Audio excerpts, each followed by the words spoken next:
Small caps में excitement इसलिए होती है क्योंकि यहीं फ्यूचर मिड कैप्स और लार्ज कैप्स मिलते हैं।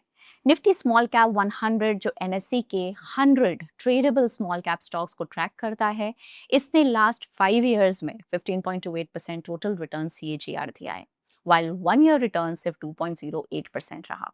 यानी कि स्पेस अट्रैक्टिव है, बट करेक्शन और सेलेक्टिविटी दोनों साथ चल रहे हैं और अर्निंग साइड पे ब्रॉडर स्मॉल कैप स्पेस में रिकवरी दिख रही है। एनएससी रिव्यू के according Nifty small cap 250 revenue growth Q3 में 10% रही और मीडियन रेवेन्यू ग्रोथ 12.5% तक इंप्रूव हुई। सो आज हम स्मॉल कैप ग्रोथ कंपनीज देख रहे हैं जहां साइज अभी छोटा है, रनवे बड़ा है, बट सिलेक्शन स्ट्रिक्ट होनी चाहिए। ग्रोथ, मार्जिन, कैश फ्लो और वैल्यूएशन। पहले हमने निफ्टी स्मॉल कैप 100 का यूनिवर्स लिया, इसमें से नेगेटिव ग्रोथ या डी ग्रोथ वाली कंपनीज को रिमूव किया, फिर हर कंपनी को ग्रोथ और क्वालिटी के बेसिस पे स्कोर किया। Sales growth, profit growth, ROC, ROE और कैश कन्वर्जन यानी कि CFO to EBITDA। We assigned weights of 30, 35, 15 and 20% respectively to the variables। Simple words में हमने सिर्फ ये नहीं देखा कि कंपनी ग्रो कर रही है या नहीं, हमने ये भी देखा कि ग्रोथ कैश में कन्वर्ट हो रही है या सिर्फ अकाउंटिंग नंबर्स में दिख रही है। इसके बाद हमने एक वैल्यू फैक्टर स्कोर बनाया जिसमें ग्रोथ, रिटर्न्स और कैश कन्वर्जन को वेटेज दिया गया। बट यहाँ एक मैनुअल फिल्टर इंपॉर्टेंट था। सिंप्लिसिटी के लिए हमने बैंकिंग और फाइनेंस कंपनीज को एक्सक्लूड किया क्योंकि उनका बिजनेस मॉडल नॉर्मल कंपनी से अलग होता है। इन बिजनेसेस में CFO ऑफन नेगेटिव हो सकता है और कैश फ्लो को सेम वे जज करना मिसलीडिंग हो सकता है। फाइनली इस प्रोसेस से हमें रफली 15 स्ट्रॉन्ग कैंडिडेट्स मिले और उनमें से हमने 5 कंपनी शॉर्टलिस्ट की जहां sales growth, profit growth, cash conversion relatively consistent दिख रहे थे। तो आज के वीडियो में हम देखेंगे स्मॉल कैप यूनिवर्स की 5 कंपनीज जो नंबर्स के बेसिस पे फास्टेस्ट ग्रोइंग और क्वालिटी ड्रिवन लगती हैं। एट नंबर 5 फर्स्ट कंपनी है एक B2B मोबिलिटी सप्लायर जिसका डिफरेंशियल गियर्स में इंडिया मार्केट शेयर कई व्हीकल कैटेगरीज में 55 से 90% तक जाता है। सोना BLW प्रिसिशन फॉर्जिंग्स लिमिटेड सोना मैन्युफैक्चरर नहीं है, ये एक B2B mobility components and system supplier है। कंपनी व्हीकल्स के अंदर यूज होने वाले क्रिटिकल पार्ट्स बनाती है जैसे कि differential gears, drive line systems और सस्पेंशन कंपोनेंट्स भी। डोमेस्टिक मार्केट में कंपनी की पोजीशन स्ट्रांग है। डिफरेंशियल गियर्स में सोना का इंडिया शेयर पैसेंजर व्हीकल्स में अराउंड 55 से 60% तक है, कमर्शियल व्हीकल्स में 80 से 90% और ट्रैक्टर्स में 75 से 85% तक एस्टिमेट होता है। रेलवे एक्विजिशन के बाद कंपनी इंडिया के top 3 railway brake system suppliers में भी आ गई है।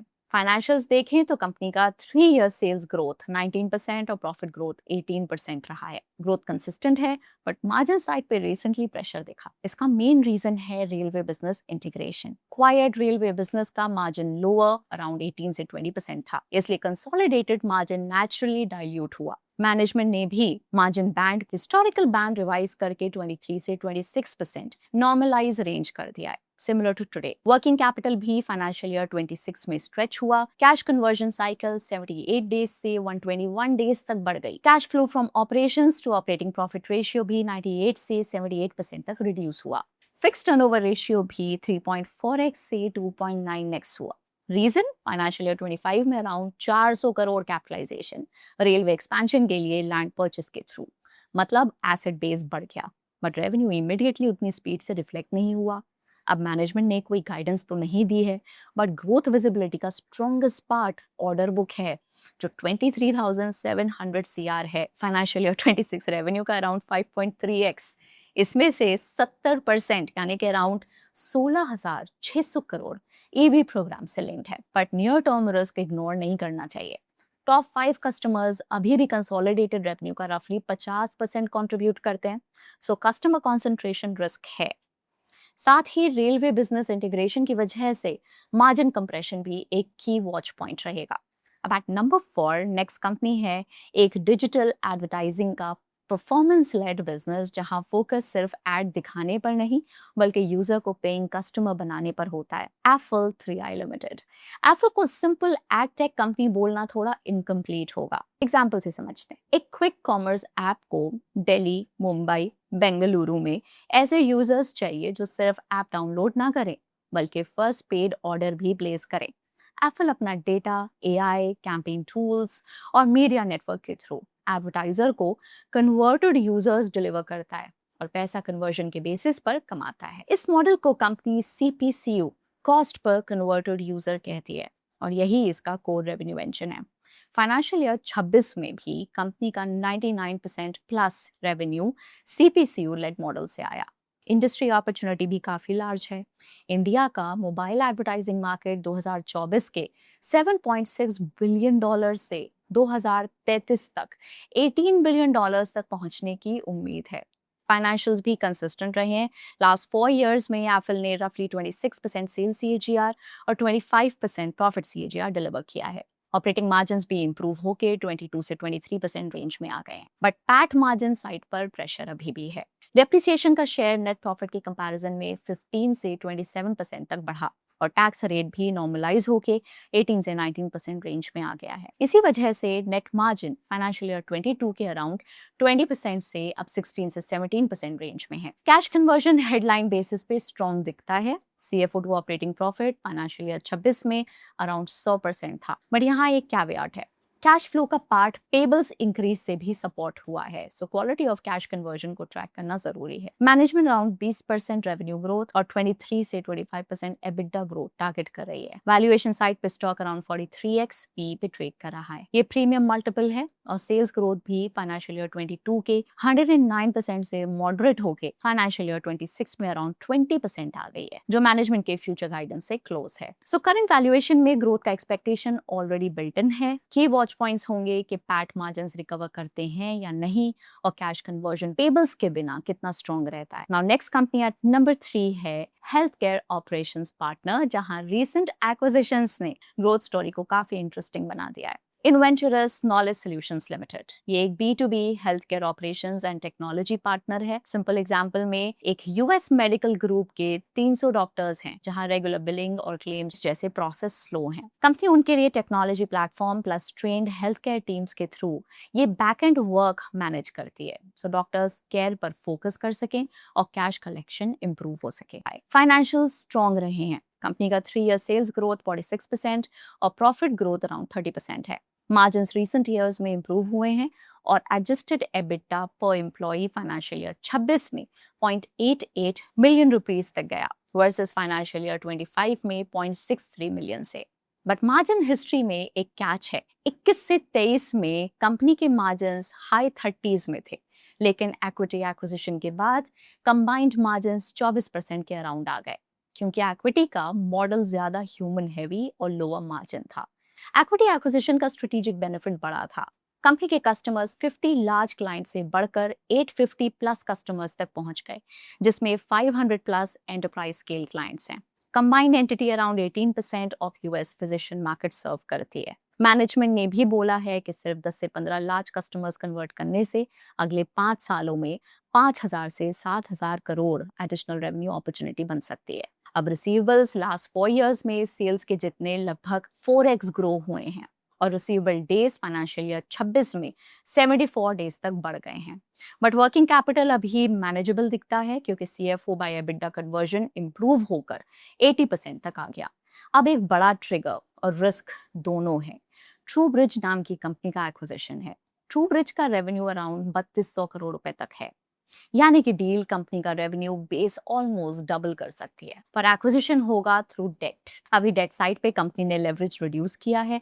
Debt to equity ratio steadily down हुआ है, बट एक्विजिशन फंड करने के लिए अराउंड 5700 CR तक डेट भी आएगा। लेवरेज 3x एबिटा के ऊपर जा सकता है for the combined entity. Valuation premium है अराउंड 40x PE और 13x PB। But if TrueBridge integration works, the consolidated adjusted EBITDA 1800 CR तक जा सकता है and forward EV by EBITDA around 17x compress हो सकता है। So company एक high quality healthcare tech growth story है, but TrueBridge execution और debt risk को closely track करना होगा और वहाँ synergy creation जरूरी होगा। Next company at second position है, जहाँ इंडस्ट्री 14% CAGR से ग्रो कर रही है और पेनिट्रेशन 36.7% से 46.6% तक जाने की उम्मीद है। Sai life sciences limited. Sai life एक B2B फार्मा आउटसोर्सिंग कंपनी है। इसके कस्टमर्स रिटेल पेशेंट्स या हॉस्पिटल्स नहीं, बल्कि ग्लोबल फार्मा और बायोटेक कंपनीज होती हैं। कंपनी मेनली CRDMO स्पेस में काम करती है, यानी कि फार्मा कंपनीज के लिए रिसर्च, डेवलपमेंट और मैन्युफैक्चरिंग सपोर्ट।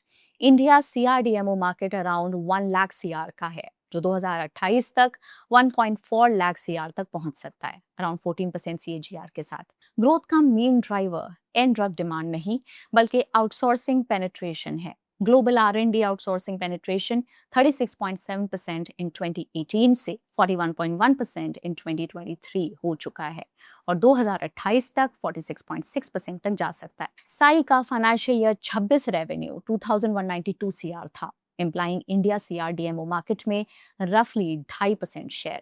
सो रनवे स्टिल लार्ज है as the company targets higher market share. Financial strong दिखते हैं। कंपनी का 3 ईयर सेल्स ग्रोथ CAGR 22% है और ऑपरेटिंग प्रॉफिट ग्रोथ भी 55% पे दिखता है। कंपनी के मार्जिन्स भी नियर हिस्टोरिकल हाइस हैं। साई लाइफ का मॉडल एसेट हैवी है। फाइनेंशियल ईयर 26 में कैपेक्स 633 CR था और 27 के लिए मैनेजमेंट 1100 से 1300 CR कैपेक्स गाइड कर रही है। बिकॉज बिजनेस एसेट हैवी है, फिक्स्ड एसेट्स का टर्नओवर नेचुरली लो रहता है। 26 में साई का net fixed asset turnover around 1.2x था, मतलब every 1 rupee of net fixed asset से रफली 1.2 रुपीज रेवेन्यू जनरेट हुआ। वर्किंग कैपिटल एफिशिएंसी इंप्रूव हुई है। Working capital days 219 days in financial year 22 से 105 डेज इन फाइनेंशियल ईयर 26 तक आ गए। Cash flow from operation to operating profit ratio भी 26 में 87% है, मीनिंग प्रॉफिट का स्ट्रॉन्ग कैश कन्वर्जन हो रहा है। कैपेबिलिटी कंपैरिजन में साई लाइफ और एंथम ही ऐसे प्लेयर्स दिखते हैं जिनकी presence almost all modality categories में स्ट्रॉन्ग है। बाकी पेयर्स में कुछ ना कुछ कैपेबिलिटी गैप्स हैं। साई लाइफ के टॉप 10 क्लाइंट्स रेवेन्यू का अराउंड 54% कंट्रीब्यूट करते हैं, जो न्यूलैंड के 93% और एंथम के 77% से काफी लोअर है। मतलब कस्टमर कॉन्सेंट्रेशन रिलेटिवली कंट्रोल्ड है। मैनेजमेंट नेक्स्ट 3 से 5 सालों के लिए 15 से 20% रेवेन्यू CAGR और 28 से 30% EBITDA मार्जिन गाइड कर रही है। बेस केस में financial year 27 revenue around 2600 crore तक हो सकता है, बट वैल्यूएशन रिच है। ट्रेलिंग PE अराउंड 75x और फाइनेंशियल ईयर 27 फॉरवर्ड PE भी अराउंड 64x आता है। So Sai life sciences quality growth story है, but market already future growth को अग्रेसिवली प्राइस कर रही है। Finally we have a company जो प्रीमियम ऑटो इकोसिस्टम से लिंक्ड है विद मर्सिडीज, BMW और रोल्स रॉयस पावर सिस्टम्स के JV से।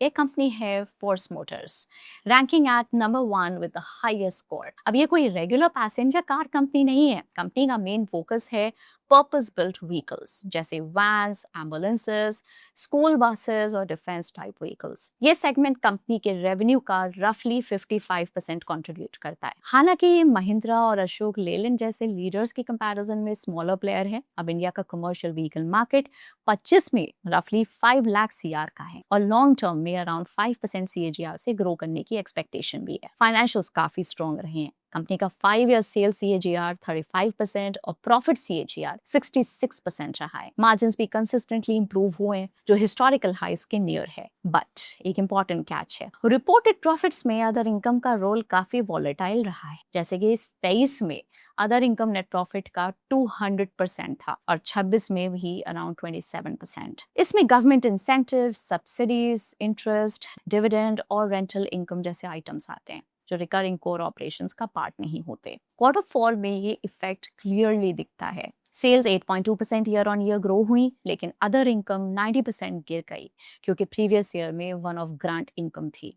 इस वजह से नेट प्रॉफिट 35.9% डिक्लाइन हुआ, despite core business doing better. Working capital side पे कंपनी स्ट्रॉन्ग दिखती है। कैश कन्वर्जन साइकिल 26 में सिर्फ 20 दिन का था, supported by low debtor days and better inventory control. Balance sheet भी क्लीन हो गई है। बोरोइंग्स 22 में 1069 CR थे, जो 26 तक ऑलमोस्ट जीरो हो गए हैं। Now in the last few years ये ग्रोथ हेल्दी है, बट पास्ट फ्यू इयर्स के अग्रेसिव ग्रोथ रेट से लोअर है। इसी मॉडरेशन को मार्केट ने डी रेटिंग के थ्रू प्राइसिंग किया हो सकता है। इसलिए फोर्स मोटर्स में मेन वॉच पॉइंट होगा कोर बिजनेस का ग्रोथ मोमेंटम और अदर इनकम पे dependence. That brings us to the end of this video. ये थी हमारी analysis of small cap companies जो ग्रोथ, रिटर्न्स और कैश कन्वर्जन के बेसिस पे इंटरेस्टिंग दिखती हैं। हमने सिर्फ परफॉर्मेंस नहीं बल्कि वैल्यूएशन, मार्जिन्स, कैश फ्लो और की रिस्क भी देखे। कमेंट करके बताइए आपके हिसाब से इस लिस्ट में और कौन सी कंपनी इंक्लूड होनी चाहिए थी।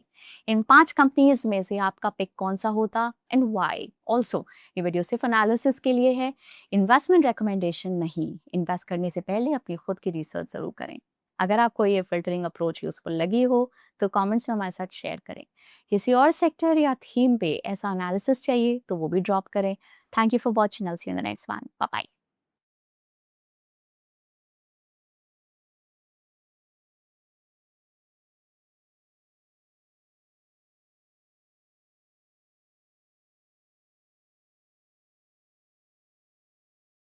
Investment in securities market are subject to market risks. Read all the related documents carefully before investing. Please read the risk disclosure documents carefully before investing in equity shares, derivatives, mutual fund, and or other instruments traded on the stock exchanges.